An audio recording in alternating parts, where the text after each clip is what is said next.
আসসালামু আলাইকুম my YouTube family. দেশ বা দেশের বাইরে যে যেখানে আছেন সকলকে আমার সালাম। সকলে সুস্থ থাকুন, ভালো থাকুন আর নেক পথে চলুন, এই দোয়াই করি আল্লাহ পাকের কাছে। আর আপনারাও আমাদের জন্য দোয়া করবেন, আমরা যেন সুস্থ সবল থাকতে পারি আর নেক পথে চলতে পারি। ফ্রেন্ডস, অনেক দিন ধরে ভাবছিলাম যে তালের সরু চাকলি পিঠা বানাবো। তো হঠাৎ দেখলাম ইউটিউবে অতনু ভাই সরু চাকলি পিঠা বানিয়ে ফেলেছেন। তো আমি ওনার রেসিপিটা দেখেছি, আমার খুবই ভালো লেগেছে আর আপনারাও সবাই দেখবেন। তো ওনার রেসিপি দেখে আমি আমার মতো করে সরু চাকলি পিঠা বানালাম, একেবারে নরম তুলতুলে আর সফট, তার সাথে পাতলা ফিরফিরে। তো অ্যাকচুয়ালি সরু চাকলি পিঠা কিভাবে বানাতে হয় বা কতটা পানি দিলে এটা একেবারে পাতলা হবে আর নরম হবে, তার সমস্ত টিপস আমি এই ভিডিওতে দিয়েছি, তাই বলছি ভিডিওটি স্কিপ করবেন না। তো চলুন শুরু করি। বিসমিল্লাহির রহমানির রহিম। তো এখানে আমি 2 কাপ চাল নিয়েছি, যে চালটাকে 4 থেকে 5 ঘন্টা ভিজিয়ে রেখেছি, বা তার থেকে বেশিও ভেজাতে পারেন। চালটা খুব ভালোভাবে ভিজে গেছে, পানি ঝরিয়ে নিয়ে নিলাম গ্রাইন্ডিং জারে। আর 1 কাপ তালের রস বা পাল্প, যেটাকে ভালো করে ফুটিয়ে ঘন করে নিয়েছি। দেখে বুঝতে পারছেন কতটা ঘন হয়ে আছে।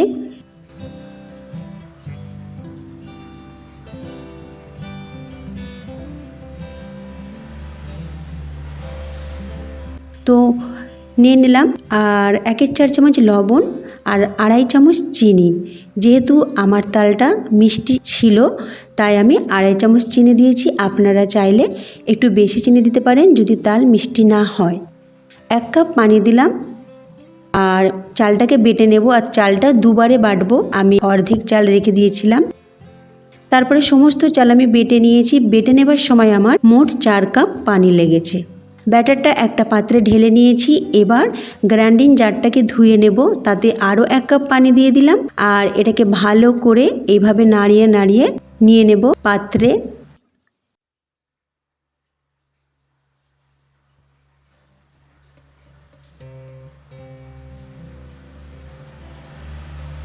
এবারে এটাকে ভালো করে মিশিয়ে নেব।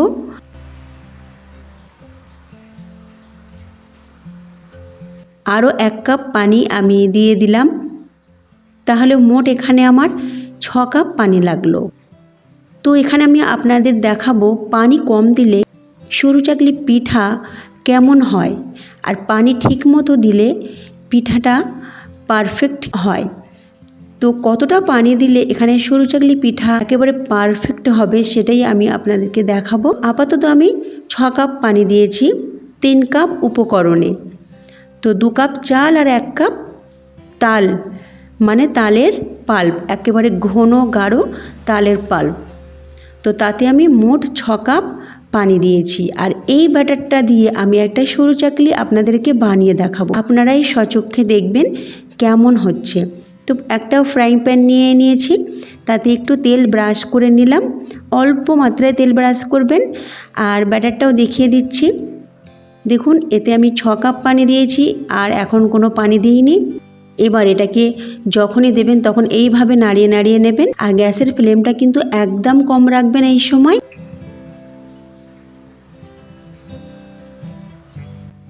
ব্যাটারটা দেবার পর ব্যাটারটাকে চারিদিকে ঘুরিয়ে নেবেন।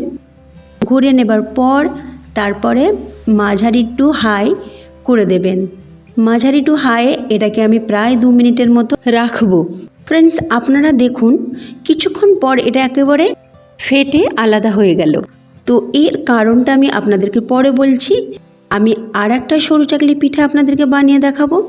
সামান্য তেল ব্রাশ করে নিলাম আর 1 চামচ ব্যাটার দিয়ে চারিদিকে ঘুরিয়ে এটাকে ছড়িয়ে দিলাম চারিদিকে। তারপরে গ্যাসের ফ্লেমটা মিডিয়াম টু হাই করে দেব, প্রথমে কিন্তু কম রাখবেন। এবার এটাকে দেখুন, এটা আস্তে আস্তে আস্তে আস্তে এর কাঁচা ভাবটা চলে যাচ্ছে আর ফুটো ফুটোও তৈরি হচ্ছে। এটাও কিন্তু মানে একটু ফেটে ফেটে যাচ্ছে, কিন্তু এটা আগেরটার মতো পুরো ছেড়ে যায়নি। এটা ফেটে ফেটে গেছে, এটাকে কিন্তু খুব সহজে তোলাও যাবে আর এটা ছিঁড়েও যাবে না। যতই এটা এরকম দেখাক না কেন যে ফেটে যাচ্ছে, কিন্তু এটা তোলার সময় খুব সহজভাবে তোলা যাবে। আর ঠান্ডা হয়ে গেলে এটা কিন্তু খুব নরম সফট হবে আর ছিঁড়েও যাবে না।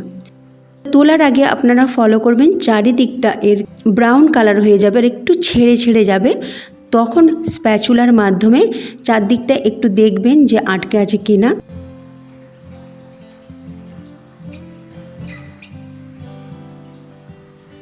তারপর এটাকে ইজিলি তুলে নেবেন। দেখুন কেমন আমি সহজভাবে তুলে নিলাম, একেবারে পাতলা ফিরফিরে তালের সরু চাকলি পিঠা। তো এই পিঠাটা পারফেক্ট হলো, তার কারণ হচ্ছে আমি যে ব্যাটারটা দিয়ে আগে বানিয়েছিলাম সেটা 6 কাপ পানি দিয়েছিলাম, তারপরে যেটা বানালাম তাতে আমি আরও 1.5 কাপ পানি অ্যাড করেছি।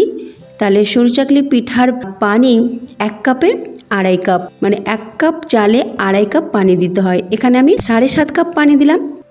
তো 7.5 কাপ পানি দেওয়ার পরই পারফেক্ট সরু চাকলি পিঠা আমার তৈরি হলো। আর একটা আমি আপনাদেরকে বানিয়ে দেখাচ্ছি।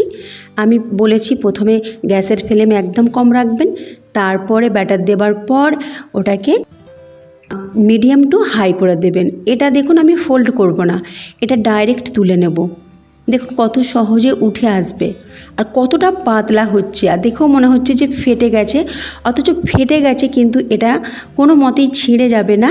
আর ঠান্ডা হয়ে গেলে একেবারে নরম তুলতুলে সফট তৈরি হবে। খেতে কি বলবো, অসাধারণ হয়েছিল। এই তালের সরু চাকলি পিঠা কিন্তু আপনারা গুড়ের সাথে পরিবেশন করবেন। অতনু ভাইয়ের ভিডিওটা আমি দেখেছি, উনিও গুড়ের সাথেই পরিবেশন করেছেন আর খুবই কিন্তু ভালো তৈরি করেছেন উনি সরু চাকলি পিঠা। তো ওনার ভিডিওটা আপনারা দেখবেন। আর তো ফ্রেন্ডস, আজকের রেসিপিটা আপনাদের কেমন লাগলো অবশ্যই আমাকে বলবেন, অবশ্যই কমেন্টে আমাকে জানাবেন। তার সাথে প্লিজ একটা লাইক করবেন যদি আপনাদেরকে ভালো লাগে, আর যদি ভালো না লাগে তো আমাকে কমেন্টে জানাতে পারেন, তো আমি আরও বেটার করে আপনাদের দেখাবার চেষ্টা করব। আর তার সাথে যারা নতুন রয়েছেন সাবস্ক্রাইব করে পাশে থাকবেন। আমি একটা তুলে দেখাচ্ছি, দেখুন কতটা হালকা হয়েছে, আর খুলো দেখাচ্ছি দেখুন।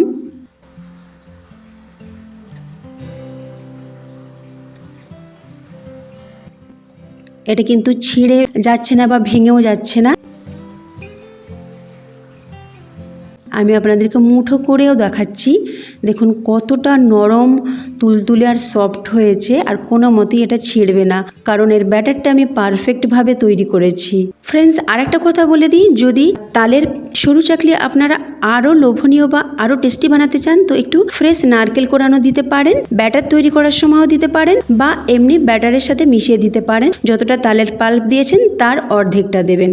তো আজকে এই মতোই রইলো, আমি আবার ফিরে আসছি নতুন একটা রেসিপি নিয়ে। আল্লাহ হাফিজ।